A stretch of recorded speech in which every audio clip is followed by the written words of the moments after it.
Subscribe कीजिए YouTube channel को और बेल आइकन को प्रेस कीजिए ताकि नई आने वाली वीडियोस की नोटिफिकेशंस आपको बिल्कुल टाइम पर मिल जाएं।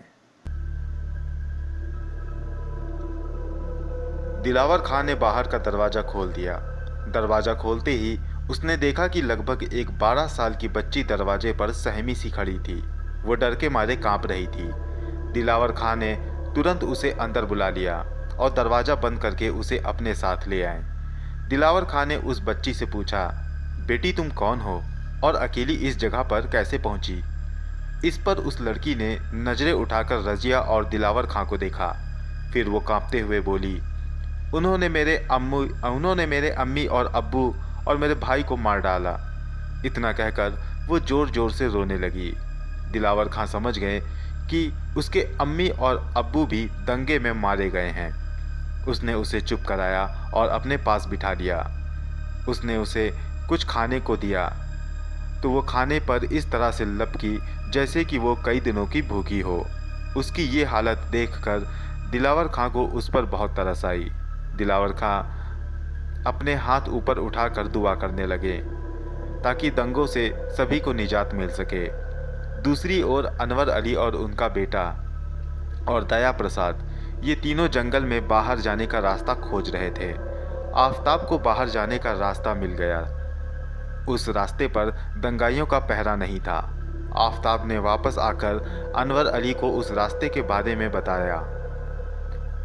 अनवर अली ने आफताब से कहा, अगर वहाँ कोई पहरा नहीं है तो हम उसी रास्ते से बाहर निकलेंगे।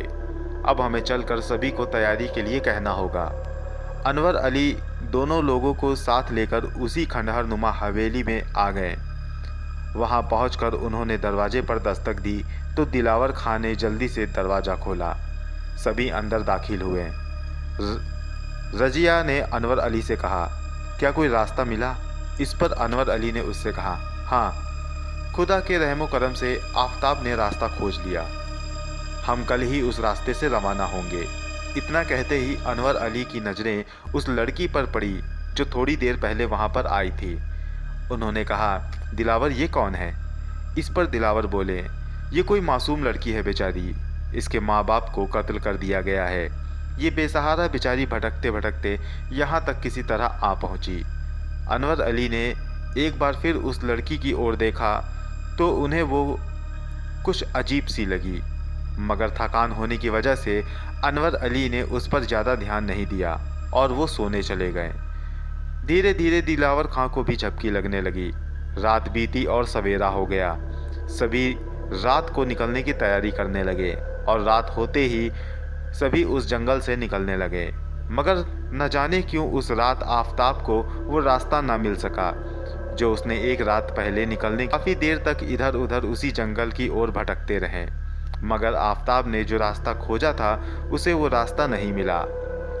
रास्ता खोजते खोजते रात बीत गई और दिन की रोशनी फिजाओं में फैलने लगी तो सभी वापस आकर उसी खंडहर में बैठ गए जहां से वो निकले थे।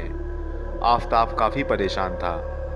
वो रास्ता अच्छे से याद रखकर वहां से निकला था, मगर वो उसे ढूंढ नहीं पाया। दिलावर खान ने उससे कहा, हो सकता है कि रास्ता ध्यान से उतर गया हो, इसलिए रात को फिर हम लोग रास्ता खोजने निकलेंगे। दिलावर की बात सभी ने मानी। रात को सभी लोग फिर से रास्ता खोजने के लिए निकल पड़े। इस बार अनवर अली दिलावर खां की जगह रुके रहे। दिलावर खां और दया प्रसाद और आफताब ये तीनों रास्ता खोजने के लिए निकल पड़े। इस बार उसे वही रास्ता काफ़ी जल्दी मिल गया। वो रास्ता कहीं फिर से भूल जाए इसलिए उसने इस बार आते हुए कुछ निशानियां वहां छोड़ दी जिससे रास्ते की पहचान हो सके। सब खुशी से वापस आ गए और अनवर अली को रास्ता मिलने की खुशखबरी बताई गई। सभी ने रात को निकलने का फैसला किया और बेसब्री से रात होने का इंतजार करने लगे। किसी तरह रात हुई तो सभी ने अपना अपना सामान बांधा और वहां से निकलने को तैयार हुए। वो लोग वहां से निकले। आगे अनवर अली, बीच में औरतें और उनके पीछे दिलावर खां चल रहे थे। उन लोगों के दाहिने बाएं दया प्रसाद और आफताब थे।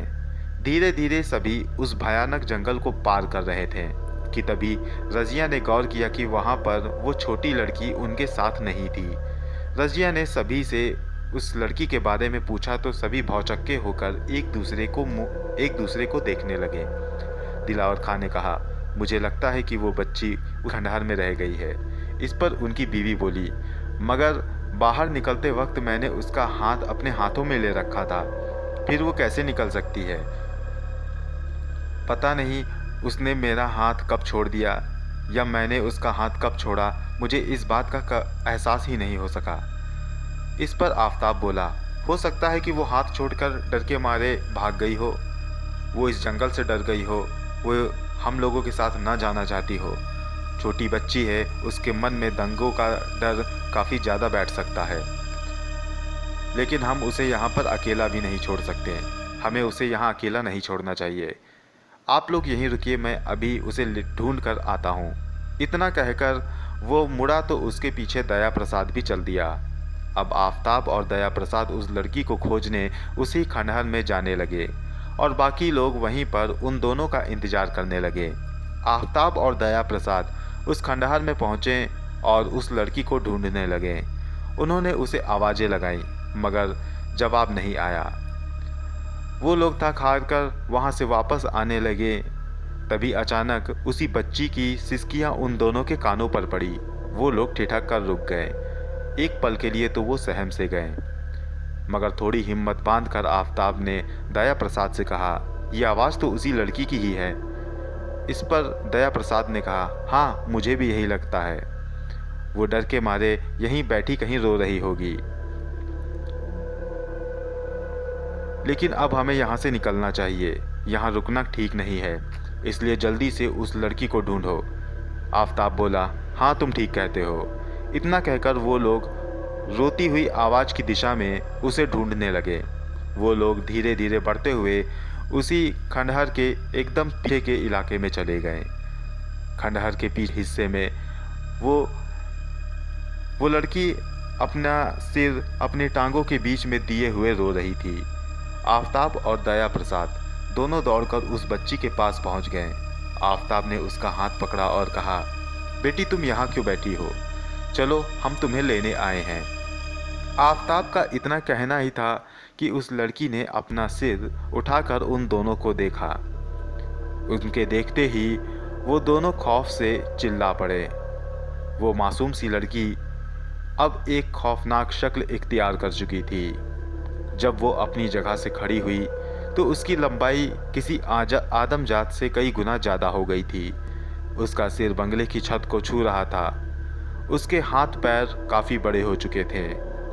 आंखें सुर्ख लाल और दांत बड़े बड़े होंठ से बाहर आ चुके थे। उसका ये भयानक शक्ल देखकर आफताब और दया प्रसाद काफ़ी डर चुके थे। उन दोनों के लिए ये मंजर नाकाबिले बर्दाश्त था। उन लोगों की आंखों के आगे अंधेरा छाने लगा और फिर दोनों बारी बारी से ज़मीन पर गिर गए। दोस्तों, ये कहानी जारी है। इस कहानी का अगला भाग मैं जल्द आपके पास लेकर आऊँगा। कहानी आपको कैसी लग रही है हमें कमेंट बॉक्स में लिख कर ज़रूर बताएं। आपके द्वारा किया गया कमेंट हमें काफ़ी इम्पोर्टेंट होता है। हमें सपोर्ट करिए ताकि हम आपकी खिदमत में ऐसी और भी कहानियाँ लेकर आते रहें।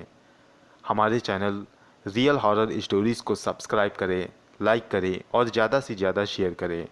मिलता हूँ अगली बार उमर जहाँ कहानी के अगले हिस्से के साथ। तब तक के लिए गुड बाय।